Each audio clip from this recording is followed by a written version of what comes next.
In last week's episode of Motoring Today's Motoring Forum, we started the conversation on the various issues of motorcycle riders by hearing from the rider side represented by Mr. Jobert Bolaños of Riders of the Philippines and Motorcycle Rights Organization during the second SPMJ Forum. This week, we'll have insights from LTO Director Francis Almora and HPG Director Roberto Fajardo for the government side, and Motorcycle Development Program Participants Association Incorporated President Armando Reyes for the motorbike manufacturers part. According to HPG Director Roberto Fajardo, the discussion on the issues that the motorcycle riders face is very timely as several road problems concerning motorbikes pop up every now and then. The HPG director added that the agency is supportive of the motorcycle enthusiasts and they are concerned with the riders' safety. Fajardo also said that they encourage the riders to be road marshals and become the HPG's eyes and ears on the road. Nagkakanta kami ng seminar. At the same time, they take an oath that they will support the HPG every day kasi sila nasa kalsada. We use them as the eyes and ears for the safety and security of all road users and also for the benefit of the riding public, especially the motorcycle enthusiasts. The director mentioned that they give importance to the riders as much as they give importance to other road users when it comes to road safety.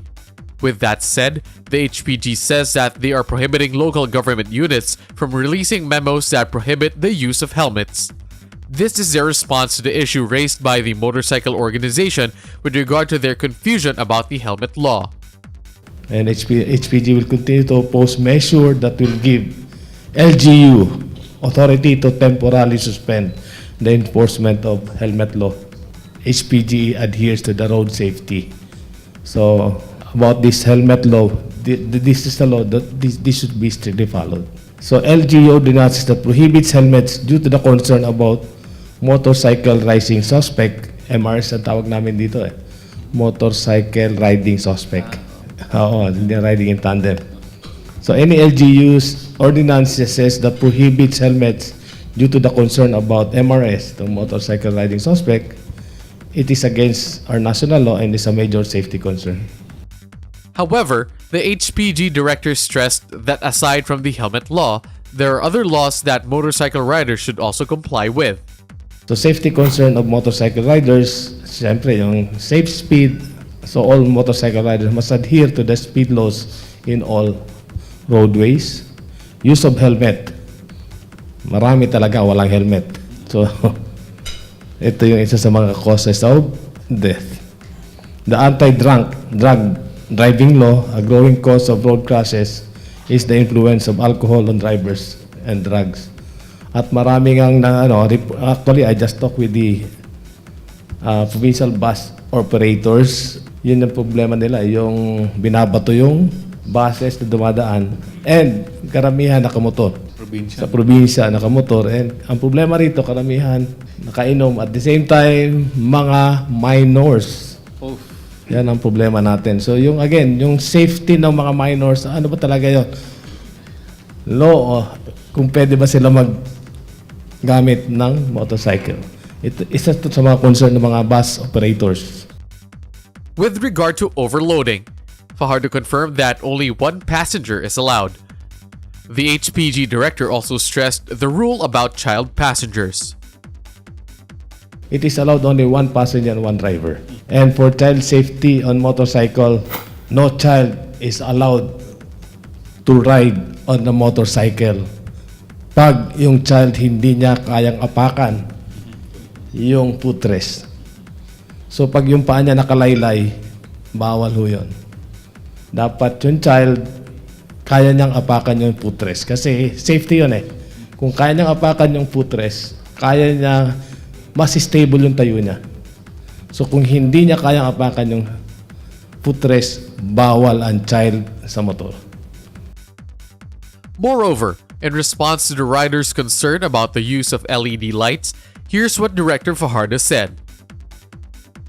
Itong LED kasi it causes temporary blindness on other motorists. Pwede naman gumamit ng LED pero hindi dapat nakataas. nakababa. And ang ginagamit natin nga dito is the PD96. This is yung mga illegal attachments. Hindi naman talaga kung yung LED is manufactured paglabas sa hindi namin talaga pinapakialaman yun. But yung mga illegal attachment yung pinapakialaman namin based on the PD96. The use of horn, lights, sounds, dome lights, ito na yan, including blinker, siren, LED lights that are unpleasant and startling. Yes, the Congress support and the SPG was able to defend the apprehension of LED lights because the term LED lights is just a new term of such light that it is the unpleasant or that causes temporary blindness of 3 seconds and hence it is a safety issue. The HPG director also touched on the issue of habal-habal. So this blatant disregard to the intent of the law of franchise. So certificate of public convenience requires utmost diligence on operator. So allowing MC as PUV for passenger is allowing passenger to be put at risk. HPG Director Fajardo closed his presentation by highlighting that all their actions are based on law. We have explained the orders and enforcement of activities of HPG with the Office of the President, NAPOLCOM, and the Secretary of Interior and Local Government, and to include the Chairman of House Committee on Transportation, Congressman Cesar Sarmiento, and they all support HPG regarding PD 96. On the side of LTO, Director Francis Almora said they listened to the concerns of the motorcycle riders as they are also part of the transport system and a major part of road users are motorcycle riders. Almora echoed the HPG director's statement that motorcycle riders have their own responsibilities when it comes to maintaining road safety. The LTO director started with the issue of registration. Of course, one issue that enforcement usually we encounter on a daily basis are the non-registration of motorcycles. The registration of motorcycles, except for 250 and above, is 1 year. And usually some motorcycle riders, after getting the motorcycle from the dealer registers it. But then sometimes they forget to register the succeeding years and they're operating on the road without registration.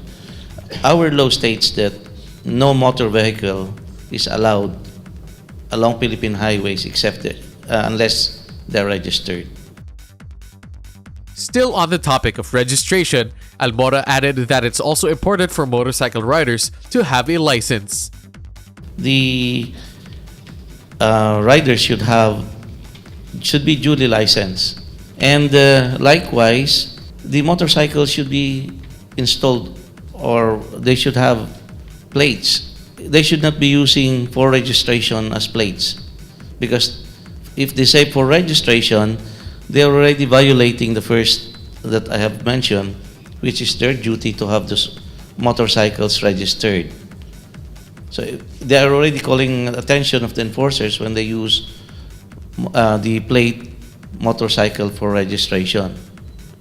So we have under the LTO guidelines, even for motor vehicle, 4 wheels and above, we have guidelines on the use of temporary plates. We recognize that we were for some years now, LTO was not able to provide the plates. That's why we've provided a temporary plate that would prove that the motor vehicle is registered.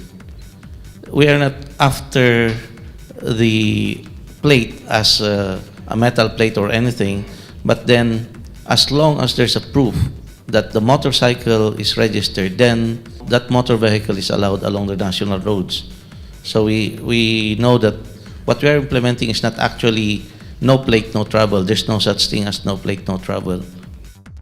The LTO director mentioned about the subject of speed limit.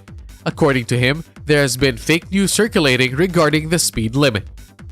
For speed limit, we had there was a posting somewhere which was sent to us that on the speed limits. And what is very startling here is they mention they emphasize on the 80 kilometers per hour on open country roads with no blind corners, not closely bordered by habitations. We hope that with you as our partners, we can educate the riders that this is not the basis of their speed, because it will depend on the size also of the motorcycle. Can a 50cc run as fast as 80 kilometers per hour without being reckless? So there's that factor of reckless driving if they will run the maximum of 80. Some riders think that they're allowed up to 80 kilometers. But then if they will not consider the other factors, then they could be apprehended for reckless driving, even if they have not reached that speed. So we should remind our riders that that is just the maximum speed, and they should consider all other factors while driving or operating their units, and not just to try to reach that speed and then say the law provides that the maximum speed allowed for motorcycle is 80 kilometers per hour. Almora also talked about the requirements in the reclassification and/or registration of modified motor vehicles. With regards to modification, we have actually specific guidelines on modification. Please take note of the difference between modification and replacement part. A manufactured part of the unit is already, let's say, worn out, and you replace it with a similar part, that is a replacement. But if you change the design, then that is modification.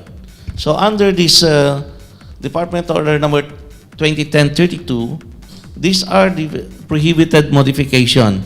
This is true for motor vehicles and motorcycles. Axle modification. If the original axle is 2 and you make it 3, then that's a violation. That's not allowed. Chassis modification. If the motor vehicle is supposed to be just 8 meters and you make it 12, extend the chassis, then that's a violation of this rule. Additional siding of dump trucks from the design, extended overhang, change of rim size. This was mentioned a while ago. Change of rim size.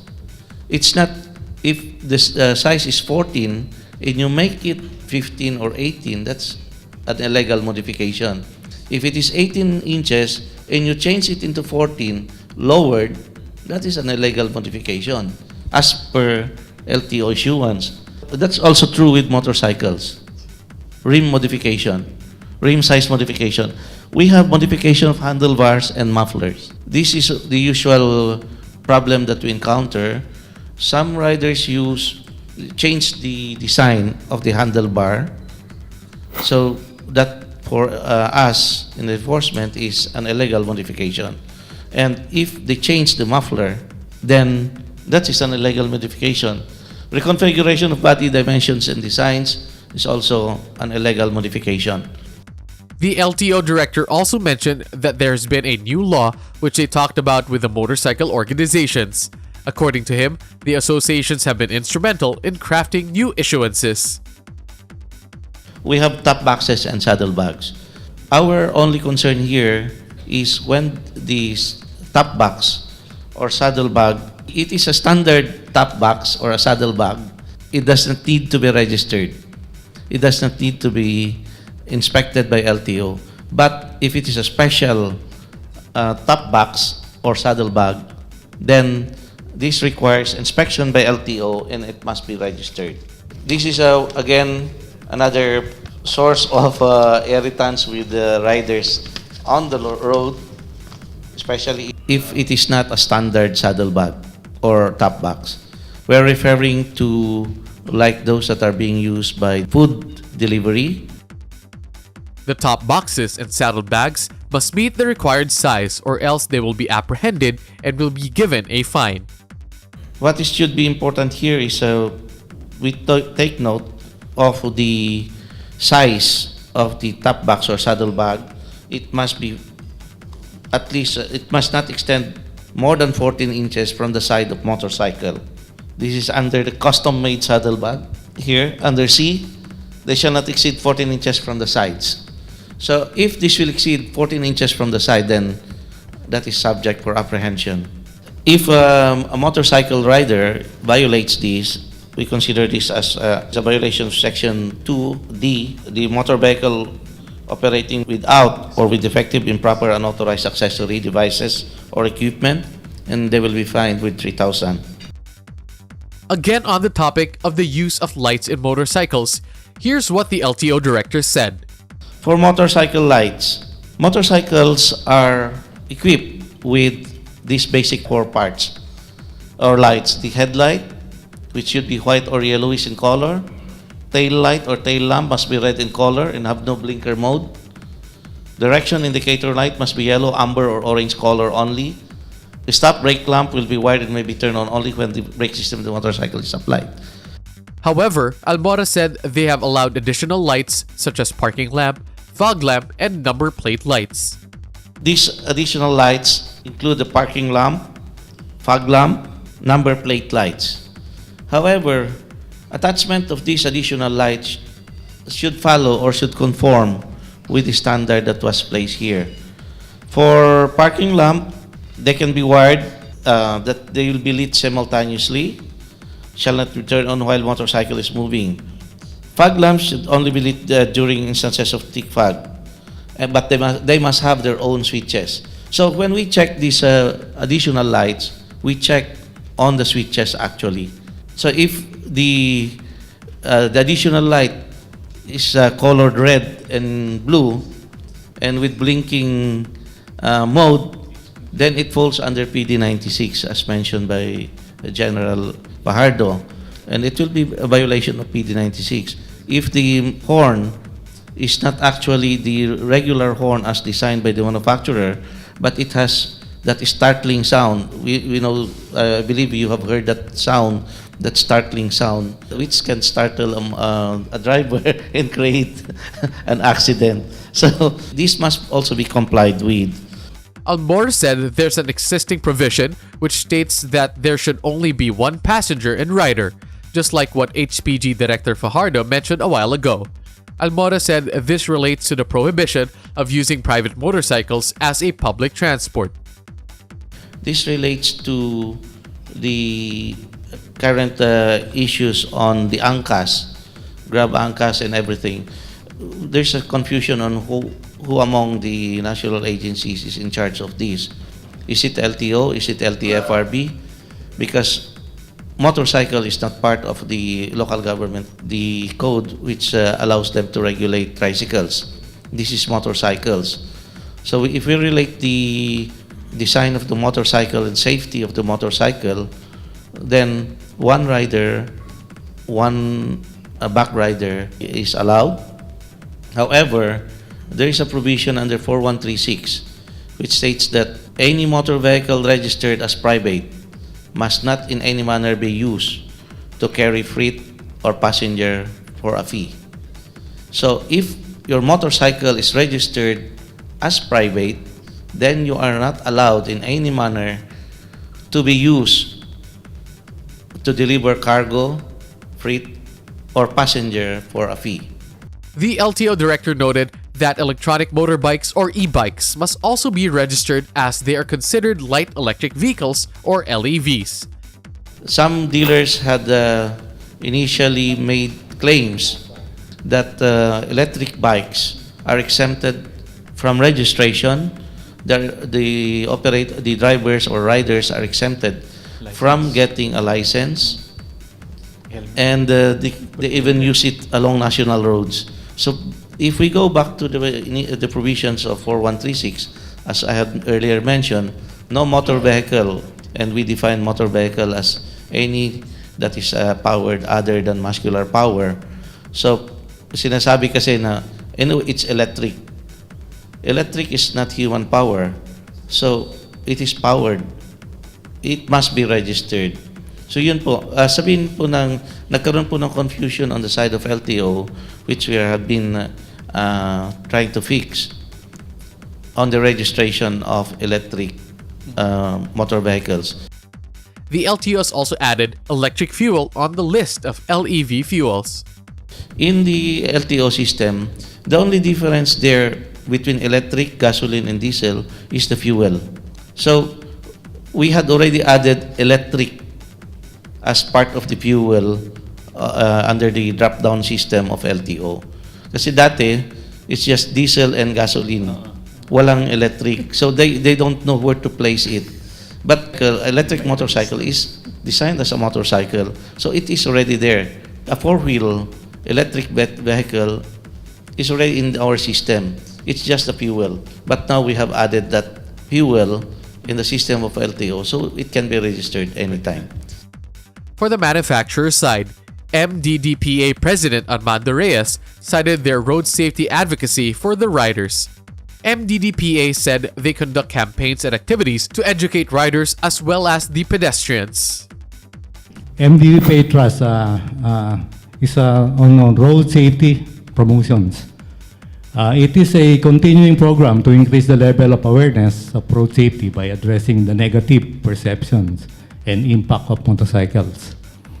We are conducting a promotion and activities such as safety riding outreach seminars for solo riders, riders club members, and senior high school students.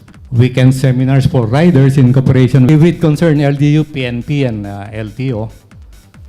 Road safety seminars for children, grade 3 to 6, wherein we educate children on road safety and instilling in them the value of road discipline at an early age. Stickering campaign and arrest poster campaign, life-saving sticker campaign, dubbed as Helmet Saves Lives, which aims to mobilize stakeholders to help addressing the road safety problems. Of course, road safety advocacy rides, awareness campaign rides through distribution of road safety manuals and stickers. We also participate in road safety activities, RS Global, National Safety Kids Week, World Days of Remembrance, Trade, and Motorcycle. MDDPA said they submit position papers on proposed bills, ordinances, and IRRs to the government.